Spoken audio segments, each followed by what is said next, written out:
Yun, shout out sa mga TNVS drivers at sa mga vloggers na sumakabilang bahay ay nagsasabing yung mga TNVS drivers na naiwan at nagda-drive dito kay Grab na lagi silang nagpapahaging na kami daw ay mga yung mga bumibiyahe daw ng mga driver na naiwan kay Grab ay mga tagapagmana daw.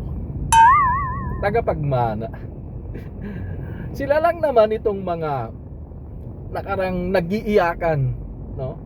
Iyak nang iyak sila nitong mga nakaraang buwan dahil isa sila sa na-deactivate at na-ban dahil sa nagawa nilang violation, no? So hindi naman sila basta-basta ma-deactivate o ma-ban kung wala silang nagawang pagkakamali. At dahil dyan, iyak nang iyak sila at hanggang ngayon putak ng putak pa din.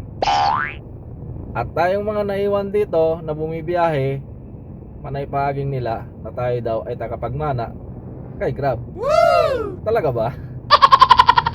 Hindi na kayo naka-move on. Pasalamat na lang kayo at may ibang mga TNC na pwede pa kayong bumiyahe.